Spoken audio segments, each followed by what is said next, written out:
So, the concept of yin and yang comes from Taiji, which first originated from the scholarly tone of Zhou Yi, one of the three most important epics in ancient Chinese history.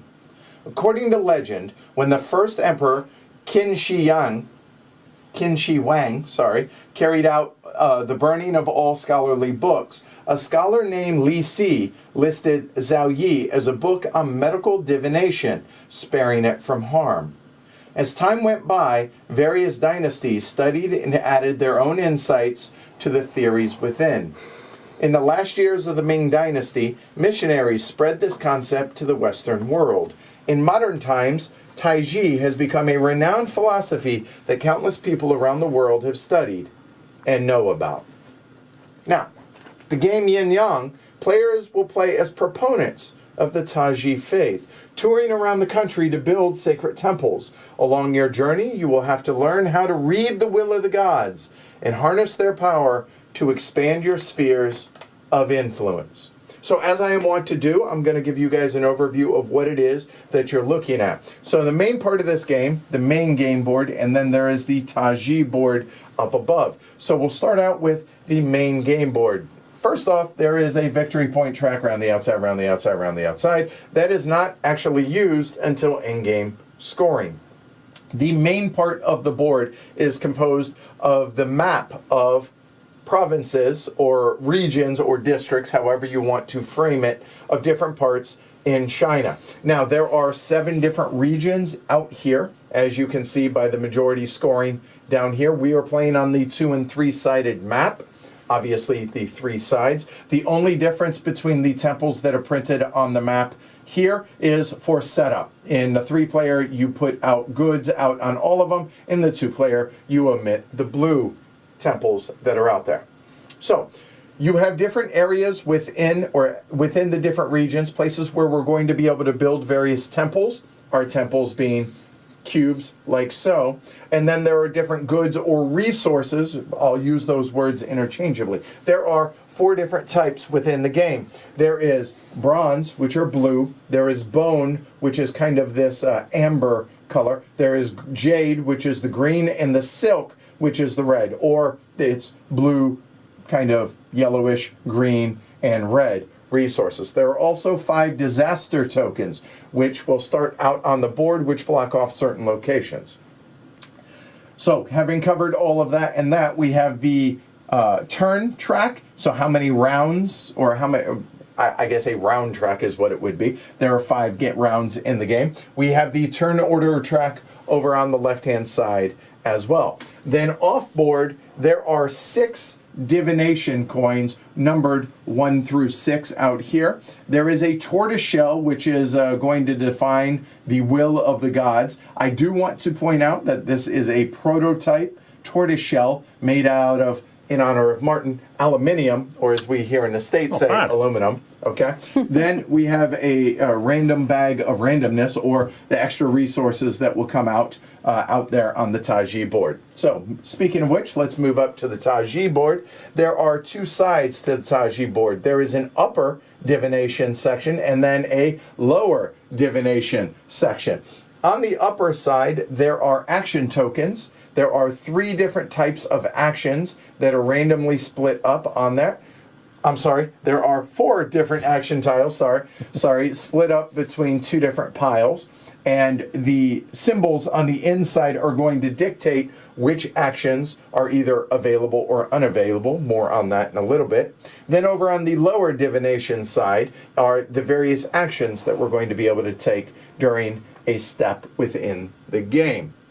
Then over here in our player board area, where our player boards are broken up into a bunch of different areas. So first off, we actually, each of us have 6 divination coins. Now, these are broken up to where the yin side is the black side with the little stickers on the black stickers, but you can also note that it has the 2 symbols on it as well.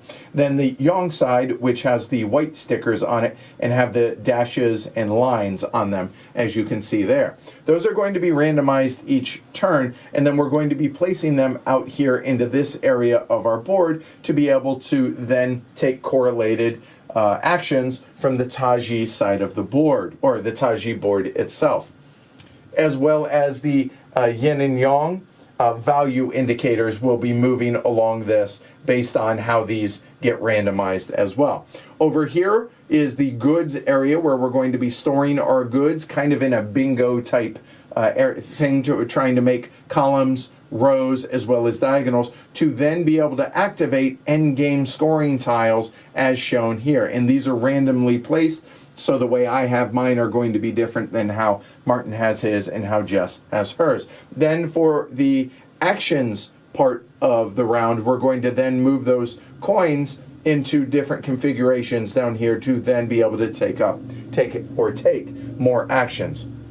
Everybody also starts with 4 Divine Intervention cards, 2 of which will be randomly selected at the beginning of the game and 2 will be removed from the game. Everybody also has a player pawn, which will start out on the board. And finally, everybody has a number of, or 13 temple tokens to be, that will be building temples. Also, there is an end game scoring player aid here, which, yes, is written in Chinese. However, it is actually usable for those of us that cannot read Chinese. More on this later on. So that's everything that you guys are actually looking at here, but how do you actually play the game? Well, big picture, the game takes place over 5 rounds. Within each round, there are 4 phases. There is a divination, which is going to dictate what actions are going to be blocked off each round. Then we're going to then move on to taking actions within our own player boards, which are going to allow us to do one thing here, one thing here. Then we're going to take actions out here on the board, hopefully collecting some of these goods, building temples, and doing various things which will get us end-game scoring points by the end of the game. At the end of 5 rounds, whoever has scored the most points will win Yin Yang. So that said, let's go into detail how you actually play, or the flow of Yin Yang. So as I said, the game takes place over 5 rounds. Each round has the same 4 steps. 4 phases, if you will. Phase 1 is the ways and will of the gods phase, which is going to be randomizing this to be able to figure out which of those are blocked off. The second phase is going to be the divination phase, which is going to be players are going to be randomizing their own coins out here to be able to then decide what actions they're going to take onto those 2. And then the third phase is the actions phase, which is where players are going to then be putting their coins down here to be able to take actions out here on the main board. And finally, the fourth phase is the God's will be done phase, or as I like to call it, the cleanup phase. All right, so phase 1, how does that work? Well, phase 1 is the ways and the wills, the ways and the will of the gods phase. So the first thing first, what's going to happen is we're going to take the tortoise shell here. You'll notice that there's an opening in there, and the six tokens will all be put into the tortoise shell. We will then shuffle up the tortoise shell,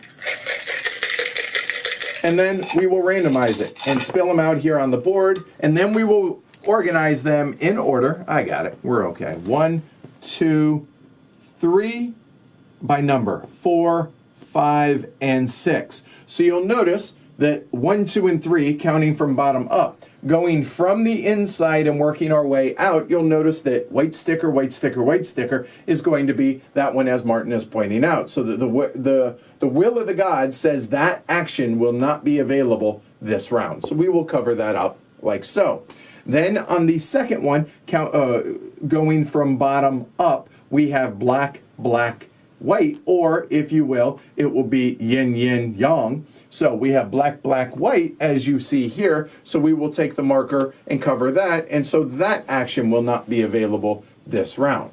So that consists of phase 1, the ways and will of the gods phase. Any questions on that? Nope. All right, easy enough. Then in player order being the whoever's furthest up the turn order track, if tied, it goes top to bottom. So in this case, and we'll randomize this before we begin, it will go me, Jess, Martin. So in that case, what's going to happen is I'm then going to put all of my coins into the tortoise shell of randomness, like so.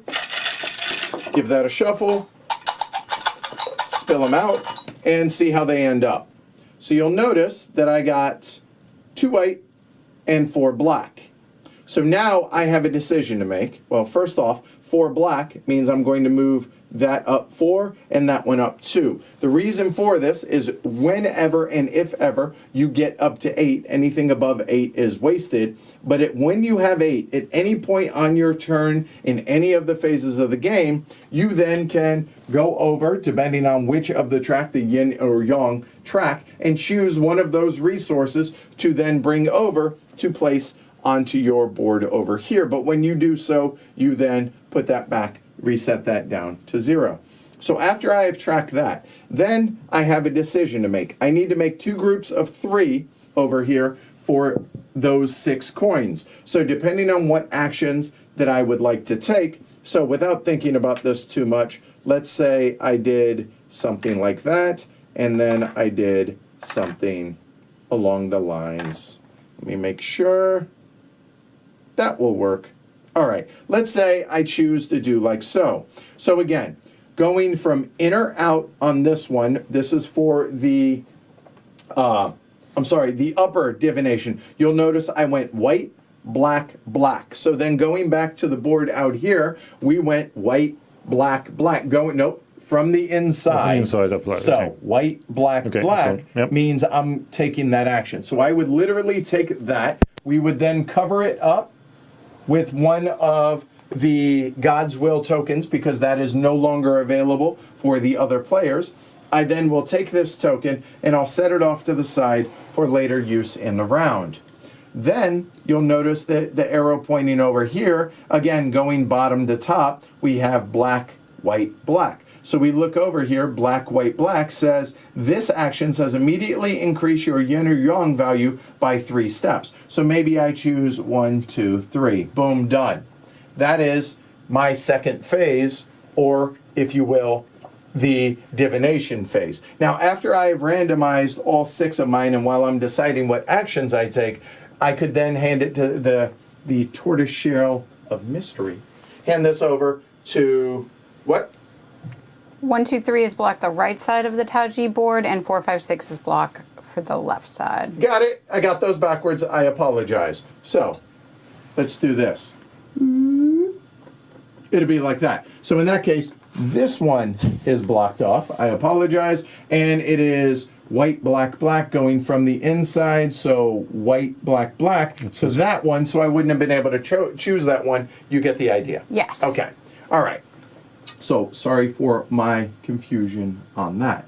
Getting back to where I was now, as I said, after I have randomized mine and as I'm choosing these, then I could hand the tortoise shell to the next player for them to randomize theirs, so on and so forth. So any questions on the second phase? And as we go along, we will explain what these are as they come up, or as I take actions, you guys will be able to read those. Any questions on the second phase, which is the divination phase? No. Nope. All right. So then, moving on to the third phase, we're actually going to keep the camera here to now explain the third phase. So after I've taken those actions, and everybody has taken their actions, which I should point out, as we take more and more actions, so as the first player goes, say I choose that action, then Jess being the second player, she chose that action. Now Martin cannot choose any of those 3 actions for whenever he does his divination over here. Now, if he chooses to do that and it's blocked off, obviously that action is forfeit.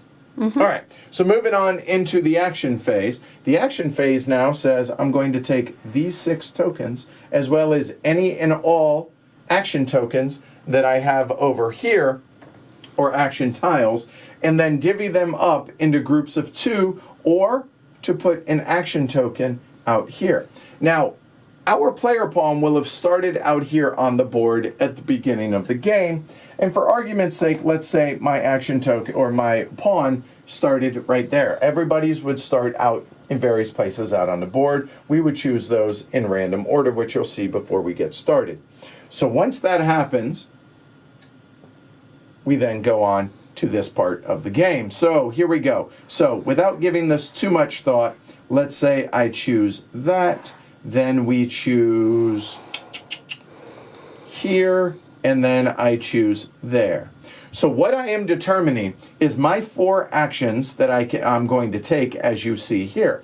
The 4 actions are described all right here. So the first one, whenever you have white, black, as I have here, that is building the temple. What does building the temple look like? It looks like this. You take a cube, and wherever you are, you put a temple down wherever you are. But you've moved the river I first. understand. Okay. I'm just trying to explain how the actual action works. It's important to note there can only be 1 temple per location, not 1 temple per person, but 1 temple, period. So if there is already a temple there, so for instance, if Jess already had one there, I would not be able to build a temple there. Easy enough, right? Yes. All right. The second action that's available is the carriage action, which is the white, white. So if I had done something like this, being white, white, that is the carriage action. What's the carriage action mean? Move your player pawn 1 space along a road in any connected area. I should note that these disaster tokens out here make that spot impassable. You cannot go to or go through any spot with a disaster token. Those will get removed as we go along, as I will explain here in a little bit, but as it is, there you go. Move along the road 1 space. The third action, as you see right here, is the goods action. The goods action says, hey, wherever you are, take a good. So you take a good from there, and then we're going to set it off to the side for a moment there. Then the last action is the boat action, as you can see here, which the boat action says, just like the carriage action, move along 1 space via the river. Easy enough. So maybe I move something like that. So going back to the very beginning here, you'll notice you always activate these left to right. So I have a boat action, boat, temple, goods, boat. So here we go. Boat action. Let's say I move to there. The second action then is a temple action. Okay, I'm going to take that, build the temple right there. Then the next action is take a goods action. So I am going to take this goods token, set it off to the side, and then finally it is another boat action. Boat action, maybe I choose to go there. I could choose to go back, however I wish to do it. Now, before the end of my turn, any resources or goods that I have taken must be placed onto my little bingo area or resource board area over here. Once they are placed, they cannot be moved. So let's say I choose to place that there. Boom, done, that's it. If I ever get more than 4, I am allowed to do so, but then I'll just storm off to the board, off to the side for possible in-game scoring.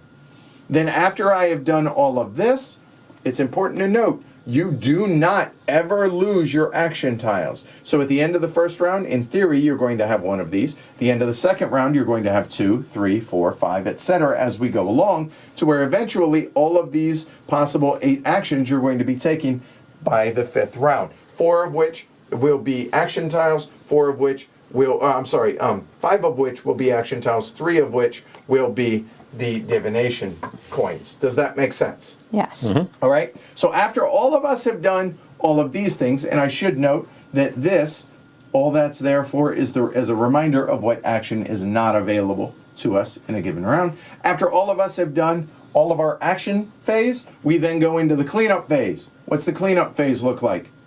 This, and then that.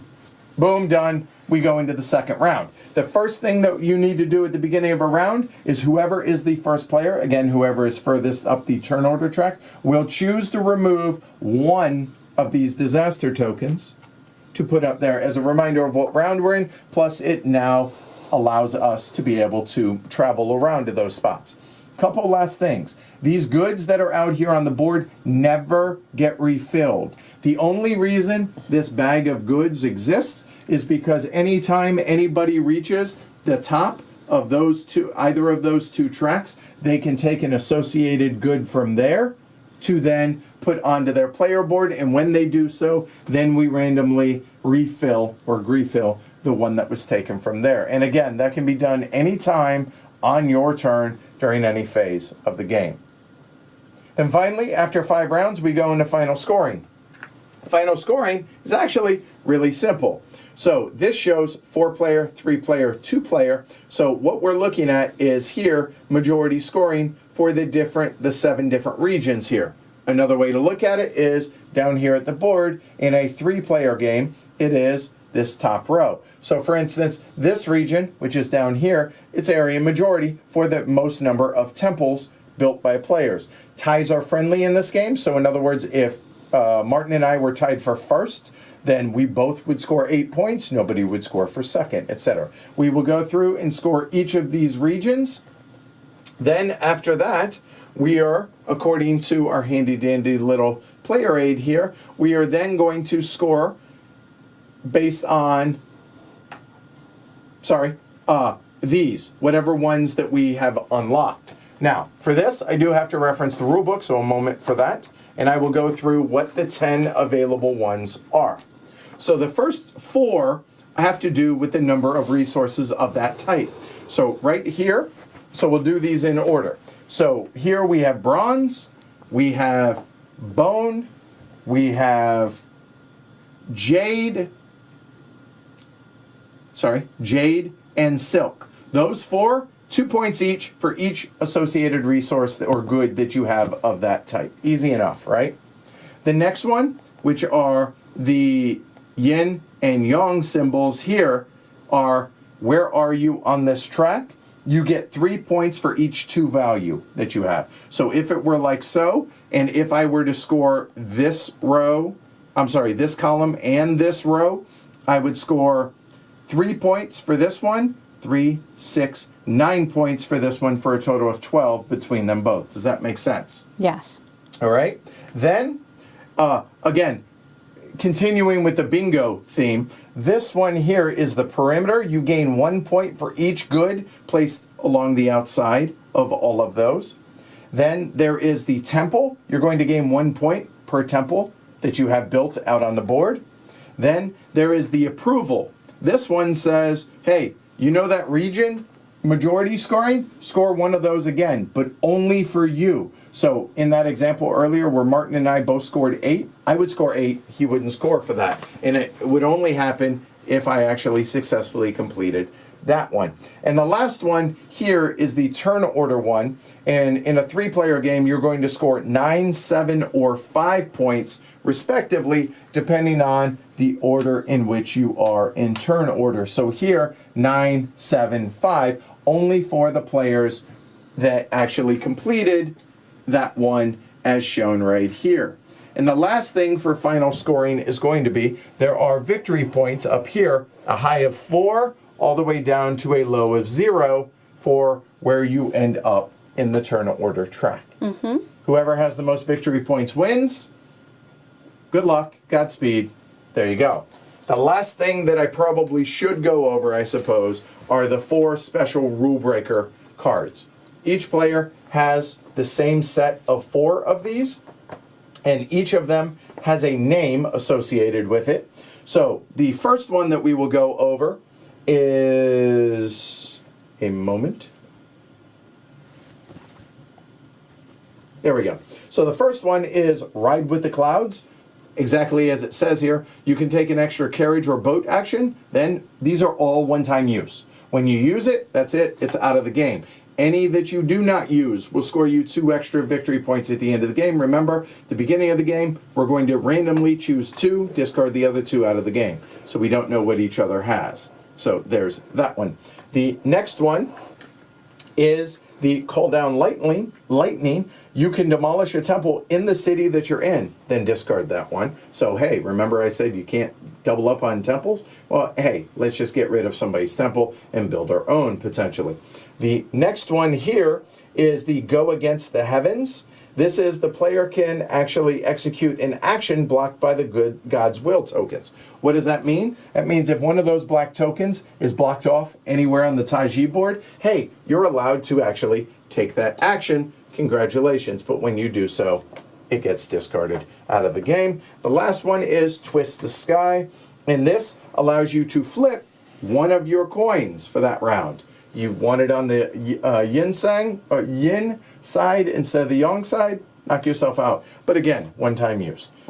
So 5 rounds, 4 phases, most points wins. That's Yin Yang.